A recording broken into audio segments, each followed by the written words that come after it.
이번 주간에 8.15 광복 기념 날이 있습니다. 8.15 광복 해방이라는 날이죠. 오늘 오후 2시 30분에는 동해시 기독연합이 함께 모여서 광복절을 기억하며 하나님께 예배하는 그런 시간들도 있습니다. 그래서 자유라고 하는 행복, 또 광복이라고 하는 기쁨이 아주 중요하죠. 진정한 자유가 뭘까라는 것을 다시 한번 생각해 보는 겁니다. 예수 믿으면, 진리를 알면 진리가 너희를 자유케 하리라. 하나님이 우리를 자유케 해주신다는데 그 자유의 진정한 기쁨과 감사가 어디에 있을까라는 겁니다. 일본놈들이 일제시대 때에 우리는 남의 억압을 받고 그렇기 때문에 이것만 벗어날 수 있으면, 이 자유가 주어진다면 우리는 진정 기쁠 것이다. 그래서 그날 원자탄이 떨어지고 항복선언을 받고 자유가 선포될 때 전국 모든 국민들이, 우리나라뿐이겠습니까? 식민이었던 나라들이 다 그 자기네 국기를 들고 나와서 자유의 기쁨을 누리며 이제 해방, 대한독립 만세를 외쳤던 그 때의 기쁨. 그러나 그 다음날서부터 나라들은 다 경색되고 찬반이 갈리고 너 나를 가르며 죽이고 억압하고 다시 메이는 이데올로기에 또 노예가 되어버리고 말았습니다. 진정한 자유가 뭘까요? 어떤 어려움을 당하면, 뭐만 가질 수 있다면, 내가 돈이 없어서, 아는 게 없어서, 권력이 없어서, 뭐가 없기 때문에 자유하지 못하다고, 하고 싶은, 해야 되는데 못하는, 그리고 벗어날 수만 있다면, 풀 수만 있다면, 정말 그래요? 그래서 거기서 벗어나고 가정에서 떠나보고 부부의 예의도 떠나보고 떠났는데 자유할 것 같고, 부모를 스라를 떠나면 자유할 것 같은, 거기에 진정 자유입니까? 문제만 없어지면, 욕망대로 마음껏 행동하면 자유라고 하는 진정 자유라냐 이 말이죠. 환경이 바뀌고 상황이 바뀌고 조건이 바뀌면 행복할 수 있겠습니까? 행복합니다. 못 가진 자는 가지면 행복할 것 같고, 누리는 자는 더 누리며 행복할 것 같은, 우리 한번 자유를 한번 생각해 보라고요. 자유, 해방. 현대인을 보며 많은 수가 비참한 자유를 누리고 있는 거예요. 어느 한때는 자식 필요 없다라고 얘기했어요. 결국 그들과의 단절이 되고, 형제간의 단절되고, 부모와 자식이 단절돼 혼자 있어 행복합니까? 한번 생각해 보셔야 됩니다. 오히려 고독하고요. 그 때문에 괴로운지 알았더니 없는 게 더 괴로워요. 진정한 자유가 어디에 있습니까? 처음 해방되었을 때 그들이 태극기를 들고 나와 그들이 선언할 때에는 진짜 얼마나 큰 기쁨, 이제 다 될 줄 알았죠. 다 이룰 줄 알았다고. 그런데 그 다음날부터 싸움이 시작됐다니까요. 그리고 또 깨닫고 또 빠지고 악순환이 계속되죠. 그 깨달아온 역사 속에 뭐가 있습니까? 우린 자유에는 책임이 필요하구나 라는 거죠. 책임을 지자. 자유에는 선택할 수 있는 자유, 선택의 자유를 줬습니다. 그런데 그게 바로 행세되고 있습니까? 자유, 누군가의 희생이, 누군가의 헌신이, 누군가의 아픔이 있기에 내가 자유한 걸 몰랐어요. 그 자유 말입니다. 요셉의 형들이 12여 년 지난 다음에 만나게 됩니다. 요셉의 형들은 눈에 가시 같은 요셉을 죽이려고 하다가 팔아버렸습니다. 노예로 팔아버렸습니다. 멀리 떠나보냈습니다. 다시는 안 만날 것 같고 영원히 안 볼 수 있다고. 그러나 10년 후에 다시 만난 그 형들의 모습을 보니까 10년 동안 마음고생을 얼마나 했는지가 보여요. 바로 그 형들이 동생인 요셉, 총리가 된 요셉 앞에 엎드려 살려달라고 하는 겁니다. 우리가 잘못했다는 겁니다. 10년 동안 죄의식 속에 떠나보내고 팔아버리고 없애버리면 자유로울 줄 알았는데 오히려 죄인이 되어 있어요. 거기에 억압되어 있고 양심이 자유하지 못하는 거예요. 그러나 반면에 팔려가고 죽을 뻔한 고비를 당하고 고생했던 요셉은 전혀 달라요. 어쩌면 용서도 얘기 안 해요. 원한이 있어야 용서하지. 그는 하루하루를 살아가는 거예요. 그리고 그가 10년이 지난 후에 오히려 보면 10년 동안 그는 노예 생활을 했고 종 생활을 했고 감옥 생활을 했지만 자유예요.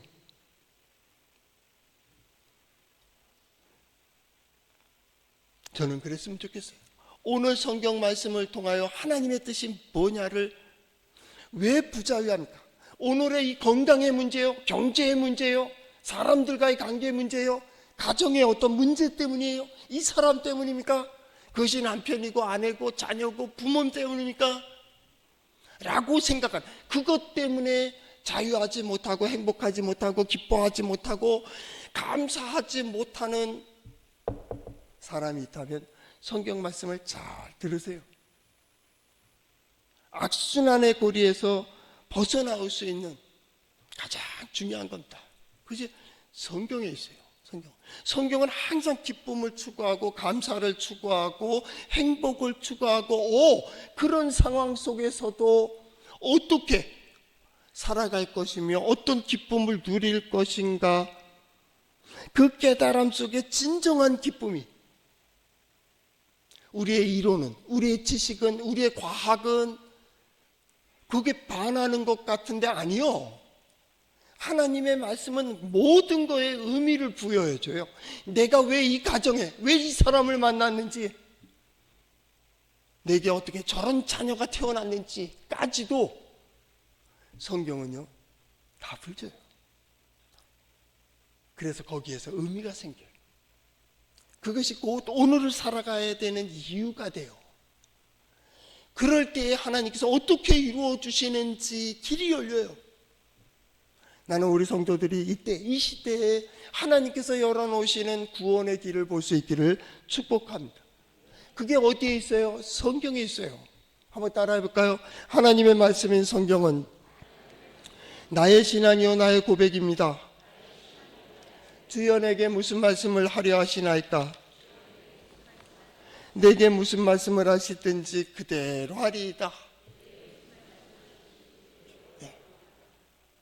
오늘 성전에 올라올 때 우리가 바라는 건 하나님. 그가 내게 무엇을 말씀하실까, 무엇을 보여주실까.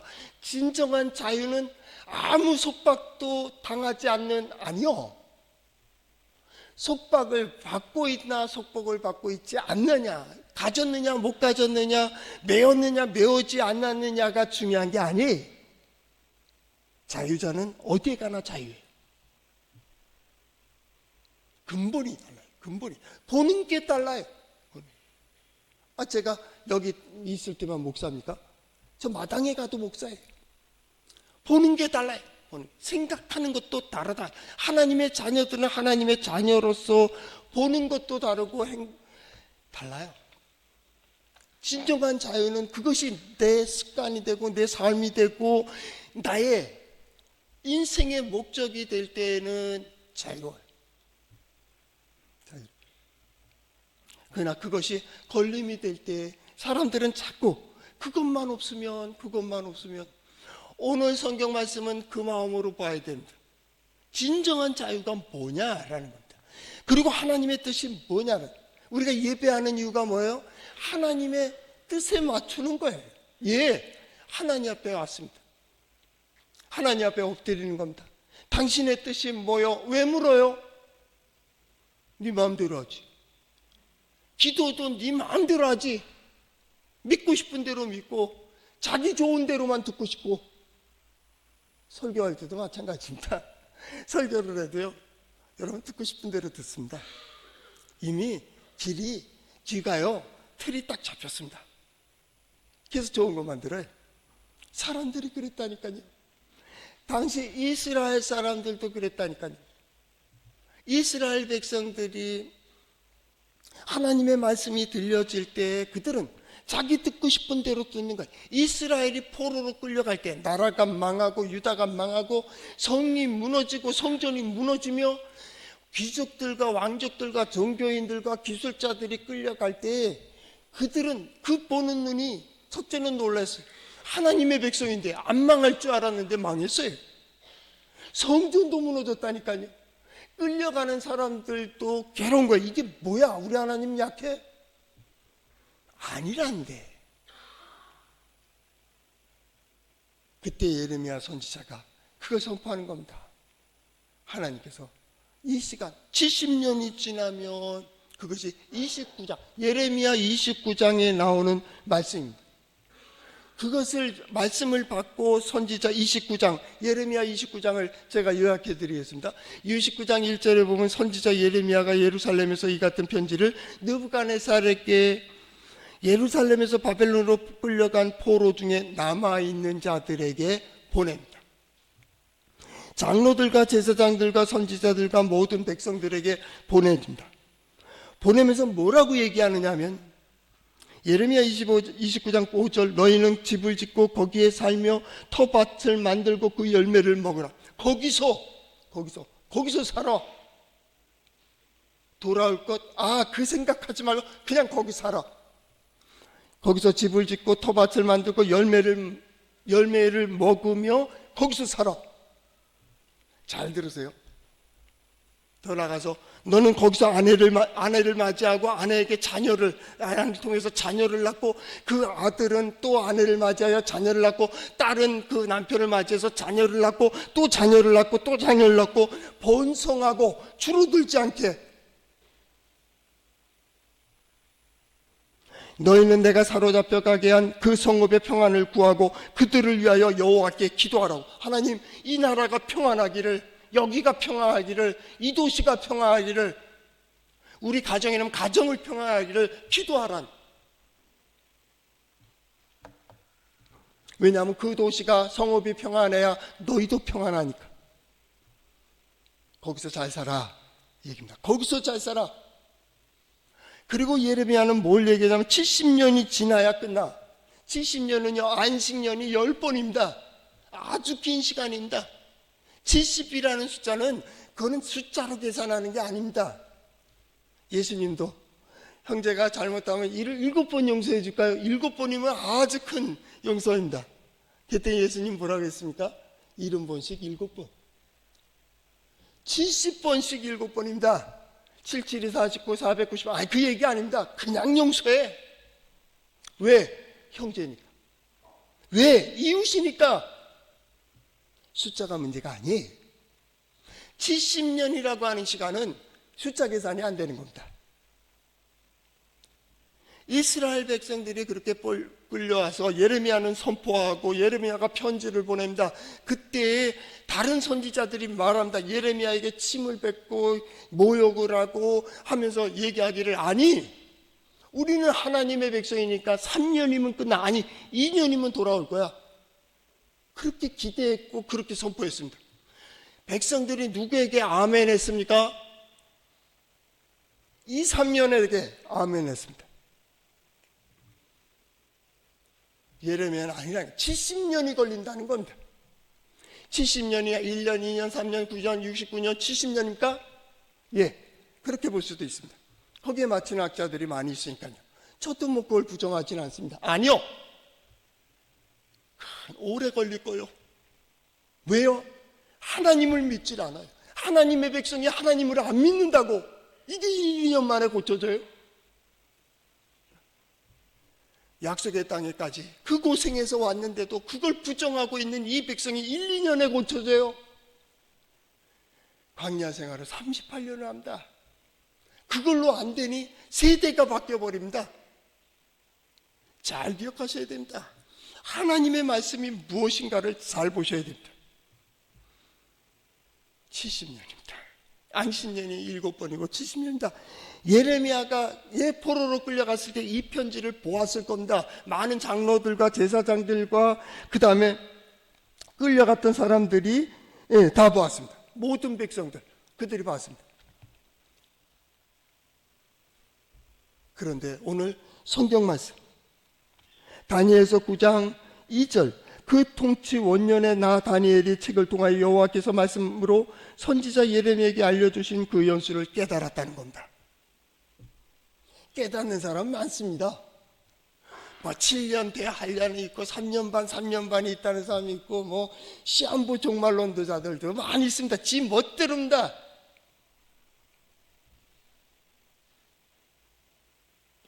처음엔 그랬을 거야. 70, 얼마나 긴 시간인데 7년, 안식년이 저들은 기니까 7년이잖아요. 7년이 지나면 엄청난 포로 생활 7년입니다.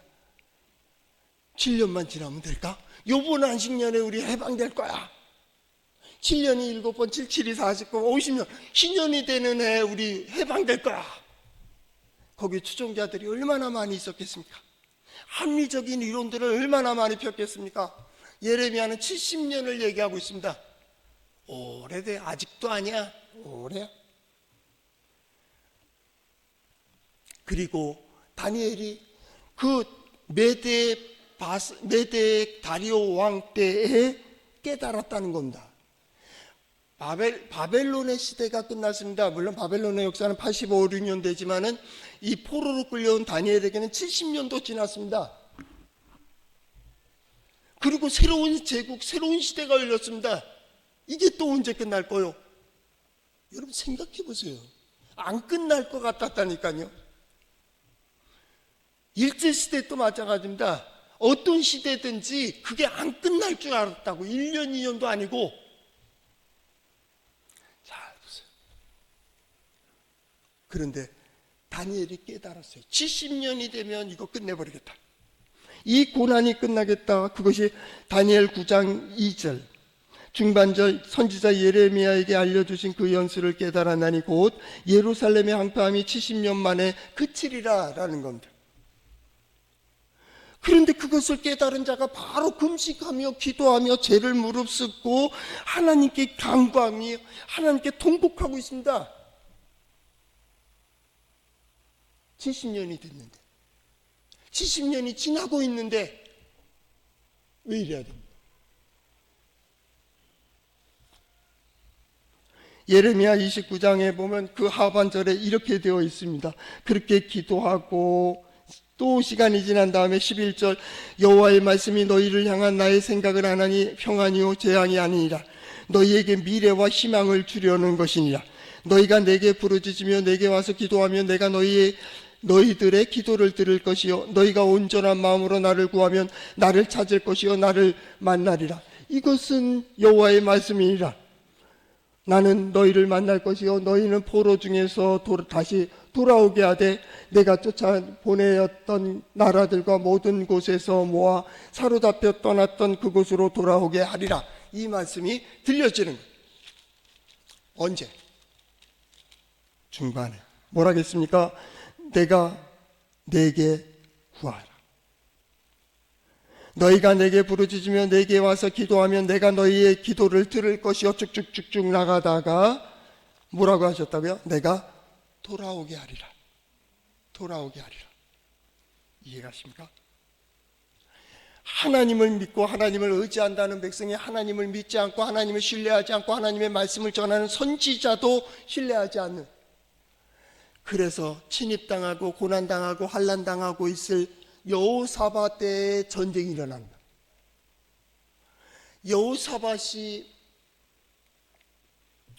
선지자의 말을 듣고 또한 백성들이 이제 전쟁에 나가는 그들의 앞에 서서 말한다. 이스라엘아 들으라. 그리고 하는 말이 여호와를 신뢰하라. 그러면 굳게 서리라. 하나님을 믿어라. 어디에까지 어떤 상황이 되든 하나님이 함께 하시고 역사하심에 대하여 의심하지 마라. 그러면 굳게 설 수 있어. 두 번째, 그의 선지자를 신뢰하라. 그러면 형통하리라. 선지자가 뭡니까? 예레미야처럼 하나님께서 말씀을 그에게 줘서 선포하게 한다. 이쪽입니다. 하나님은 이렇게 섬겨야 됩니다. 길을 제시한다. 근데 당시에 이스라엘 다른 선지자, 궁중 선지자들과 백성들은 그를 따르지 않습니다. 불편하다는 겁니다. 제사만 지내면 됐지 라는 겁니다. 제사만 지내면 됐지, 예배하면 됐지, 어떤 사람은 예배 드리면 됐지, 끝나는 겁니다. 어떤 의미에서 보면 예배는 드리는 게 아닙니다. 예배하는 겁니다. 하나님을 예배합니다. 하나님 앞에 나갑니다. 우리가 누구를 예방하고 예배합니다. 부모님을 예배합니다. 그 앞에 나가는 겁니다. 그를 인정하는 겁니다. 그를 존중하는 겁니다. 그를 높이는 겁니다. 예배합니다. 그 앞에 서는 겁니다. 그의 뜻을 받아들이는 겁니다. 그를 존중한다. 그를 높입니다. 그를 찬양하는 겁니다. 예배. 아직도 예배 드리고 있습니까? 예배했으니까 시원하 됐다. 아니요. 하나님의 뜻은 그게 아니에요. 하나님이 오도록 우리를 갖다 허락하셨다면, 하나님께서 우리를 만나길 원하시고, 너희가 이 고백을 하면 내게 찾으라. 그러면 찾아질 것이고 만날 것이고 이루어질 것이라 내가 만들어내겠다는 거예요. 우상을 섬기고 권력을 의지하고 물질을 의지하고 군사력을 의지하는 이 백성들에게 예레미야로 말씀하시는 겁니다. 그들이 아니고 나 의지해. 여호사밧은 그것을 선포해 줬습니다. 예레미야, 다니엘이 그것을 깨달은 겁니다. 왜 70년이 지나가는데도 왜 이렇게 조용한 거야? 오히려 더 힘들고 마음의 괴로움은 더 한 거잖아요. 그들에게 예레미야 선지자의 말씀은 이해가 안 됐어요. 70여 년이 지나도 아마 이해 못했을 겁니다. 그래서 메데 다리오 왕 때에 비로소 깨달은 거죠. 다니엘이 이전에 보았을 겁니다. 그 말씀이 뭐예요? 예레미야가 뭘 선포합니까? 그래 핍박당하죠. 너 잘 살아. 거기서 열심히 해. 편안하게 살아. 우리 압구정, 서울에 가면 압구정 그 근처에 지금도 남아있는 유곽들이 있습니다. 옛날에 그 유곽들을 만들어 놓고요, 선비들, 양반들이요, 술 먹고 흥청망청했습니다. 나라는 망했고 없어졌는데 우리가 열심히 살면 뭐 하겠냐? 열심히 일하면 뭐 해? 그리고 안 했습니다. 글을 배워야 될 선비들이 공부를 안 합니다. 나라 망했는데 공부해서 뭐 하냐는 거예요. 그때 하나님의 말씀을 선포한다면 열심히 해. 공부 더 열심히 해. 열심히 일하고 열심히 살고 더욱 많이 결혼을 하고 자녀들 많이 낳고 식민백성 나서 뭐해? 이런 거 아니. 더 많이 낳아.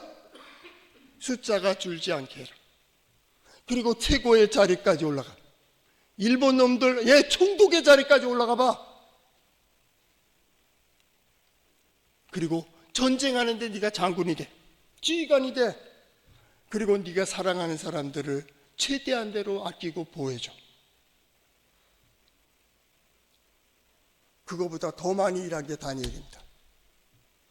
만약에 제가 그렇게 설교했다가는 일제 끝나면 그대로 감옥에 가서 매국노로 죽습니다. 근데 성경은 그 얘기를 하고 있는 겁니다. 일본 놈이 있다 할지라도 그들을 최고로 충성해. 그들이 평안하기를. 마음이 들볶여서 우리 백성들 괴롭게 안 하도록 평안하게 좀 해. 네가 최고의 자리까지 올라가. 그리고 그 어떤 순간이 될 때 너만 잘 살지 말고 너로 인해서 누리는 많은 사람들의 혜택을 줘. 이해가십니까? 그런데 중요한 것은 나를 의지해. 내 뜻대로 하나님의 법칙과 하나님의 원리대로 살으라는 거예요. 요즘 어떤 세미나를 봤더니 과학과 종교는 상치되지 않는다. 과학자들은 자연의 법칙 안에서 깨달은 원리들과 원칙들과 근본들을 따져나가요. 종교는요 그 이상입니다. 자연의 법칙은요 하늘이 만든 겁니다. 하나님이 만들었습니다. 그들이 이해할 수 있는데 그 이해할 수 없는 곳은 신의 영역이라고 그들은 인정합니다. 믿든지 말든지, 예수를 믿든지 안 믿든지 그들은 신의 영역을 인정합니다. 마찬가지입니다. 우리의 삶 속에서 하나님의 모든 것들이 하나님의 영역입니다. 오늘 예레미야 선지자의 글을 깨달은 것은 거기서 열심히 살라는 것, 그리고 최고의 자리까지 오르는 것, 좋습니다. 나는 그랬으면 좋겠어요. 이 시대 우리 성도들의 가정이 하나님의 보호와 인도 가운데 평안하기를 축복합니다. 여러분과 여러분의 자녀손들이 최고의 자리까지 올랐으면 좋겠어요. 짜잔하게 조금 사업한다는 사람이 돈 때문에 구질구질하지 않았으면 좋겠어요. 공부하는 사람은 좀 최고의 자리까지 공부했으면 좋겠어요. 어설프게 알아가지고 남도 속이고 자기 스스로도 속이지 않는 그런 사람이었으면 좋겠어요. 우리 성도들의 가정의 자녀손들이 사회에 나가 진실하고 성실한 일꾼들이 많이 생겼으면 좋겠어요. 더 중요한 건 많은 큰 영향력을 끼치는 지도자들이 많이 나오기를 축복합니다. 그랬으면 좋겠어요. 성경은 그 얘기하는 겁니다. 어느 시대가 중요한 게 아니, 시대는 가요. 여름 보세요. 여름도 가요. 갔어요 벌써. 어제서 보니까 이게 햇볕이 달라요. 아침 저녁으로 바람이 틀려요. 이것도 지나간다. 얼마 전 며칠 전만 해도 서울에서 전화 와서 이 불볕더위에 더위 못 살겠다 그랬어요. 동해가 그립다. 그런 친구도 있었어요. 그러나 여름도 갑니다. 가을도 갈 거요. 겨울 춥다고 해도 겨울도 갑니다. 겨울이나 여름이냐가 중요한 게 아니에요. 성경은 그 얘기하는 겁니다. 모든 순간 모든 상황 속에서 하나님을 의지하는 법. 어떻게 하나님을 의지할 것인가? 내가 하나님의 백성으로, 하나님의 사람으로 말입니다. 신앙, 하나님 모든 거의 답입니다. 모든 거의 답. 나의 삶의 의미를 줍니다. 내가 오늘 왜 살아야 되는지, 내가 왜 이 사람을 만나야 되고, 왜 이 사람들과 함께 살아야 되고, 내가 왜 이 자리에 서야 되는지 신앙인들은 하나님으로부터 옵니다. 하나님. 그래서 참습니다. 그래서 견딥니다. 그날을 얘기하는 이유는 미래를 주는 것이고 희망을 주는 겁니다. 어떻게 하라고요? 그러니까 기도하라. 하나님을 의지하라. 다니엘이 바로 그랬잖아요. 말씀을 읽고 거기서 깨달았습니다. 우리가 그 마음을 잊었다는 거예요. 하나님의 속성에 맞추질 못해서 시간만 지나면 우연 없어요. 해방되면 다 되는 줄 알았다니까요. 또 지지고 볶고 정치꾼들 다 그랬잖아요. 또 전쟁이 났잖아요. 전쟁 끝났으니까 또 되겠죠. 또 그 악순환 아닙니까? 지금 없어서 자유롭지 못한 거예요? 몰라서 못하는 거예요? 아니잖아요. 스스로를 속이고 있잖아요. 현대인의 상처들이 있어요. 지금 옆에 앉은 사람들은 다 상처투성인다. 그러니까 여기 앉아 있는 거예요. 그 사람 긁지 마세요. 난 제일 어리석은 사람이, 미련한 사람이 교회에서 싸우는 사람. 너뿐이 아니야. 나도 상처 입었어. 너 할 말 있으면요, 나도 할 말 있어요. 긁지 마세요. 여기 왜 왔어요? 나 위로받으러 왔어요. 장로님들은 상처 없는 것 같아요. 권사들은 괜찮은 것 같아요. 그래서 웃으면서 봉사해요. 예쁜 옷, 깨끗한 옷 입었으니까 그 사람 행복할 것 같아. 내가 저렇게 살면 나는 전혀 걱정 없겠다. 아니요. 다 벗겨보면요, 상처가 다 있어요. 그것을 믿음으로 이겨갖고 있는 거예요. 저마다의 짐을 지고 있다고. 그 짐을 우리 스스로 지는 것이 아니고 우리 고백의 기도처럼 하나님께서 도우시는 힘으로, 하나님께서 보여주시고 들려주심으로 이렇게 목사도 아플 수가 있다니까요. 교인들이 다 보고 있어요. 그 아픔을 어떻게 이겨가는가. 믿음의 사람들은 경제적인 문제, 건강의 문제, 사람들과의 문제, 어떤 문제든지 어떻게 풀어가는가를 세상이 보고 있다고. 아, 저렇게 푸는 거구나. 그 자리에 서는 겁니다. 믿음의 사람들은 작은 것에 웃고 울지 않습니다. 그날을 바라보며 오늘 다니엘 보십시오. 하나님 앞에 엎드립니다. 엎드려서 어떻게 합니까? 예, 하나님, 이게 다 나의 죄입니다. 우리의 죄입니다. 우리가 기도하잖아요. 대통령이 어쩌고 저쩌고, 뭐 장관들이 잘 돼가고, 공무원들이 지혜롭고, 그들 열심히 하고 있습니다. 다 열심히 하고 있습니다. 우리 기도가 어떻게 해야 됩니까? 나는 우리 교회 지금 오늘 이 시간에 예배하는 전국에 있는 교인들만 바뀌어도요, 우리나라 멋진 나라 됩니다. 난 그걸 확신한다.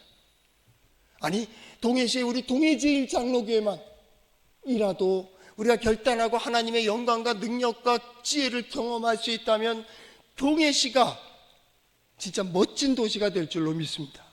나는 먼저 우리 성도들이 그랬으면 좋겠어요. 우리의 기도가 뭐예요? 내가 이 시대에 어떤 사람이 되어야 될까? 가장 가까이 내 남편과 내 아내, 내 부모님과 내 자녀들 앞에 나는 어떤 자녀이기를 기도하세요. 하나님이 내게 보여주시는 대로 말입니다. 저 사람이 잘못해서 아니요. 내가 그럴지라도 내가 어디에서 해야 되는지. 자유, 평화. 누군가의 희생과 헌신 없이는 자유 없어요. 평화도 없어요. 이번에 수련회 애들 성경학교가 다 끝났습니다. 선생님들이 수고하고 조력자들이 도와주고 협력하고 봉사자들이 도왔기 때문에 아이들이 자유롭게 교육을 하는 거예요. 애들 보내놓고 그러면 진짜 우리 그냥 일반 신앙으로 말한다면 애들 차 태워 보내놓고 우리 그냥 기도하면 되지. 하나님 도와주세요. 교육이 잘 되게 해주세요. 누가 가르쳐? 듣는 사람이 없는데, 들려주는 사람이 없는데 누가 듣겠어요? 우리 기도가 지금 그러고 있다고요. 우리 가정을 변화주세요. 나는 변하지 않으면 말이에요. 누군가는 참아야 되잖아요. 누군가는 수고해야 되잖아요. 누군가는 먼저 손을 내밀어야 되잖아요. 누군가는 보듬어 줘야 되잖아요. 그래야 길이 보이지. 그게 여는 길인데 가장 가까이서부터 그게 기적을 이루는 거예요. 기적이 전혀 안 바뀔 것 같은 그런 사람도 환경도 조건도 상황도 바뀌는 거예요. 거기서 기적이 일어난다니까요. 하나님은 그걸 통해 역사하세요. 그걸 통해 말씀하고 계시는 거예요. 기도가 뭐예요? 하나님의 뜻과 내 뜻이 하나가 되는 거예요. 주의 뜻이면 내가 깨닫게 해주시는 대로, 내게 보여주시는 대로, 들려주시는 대로 말입니다.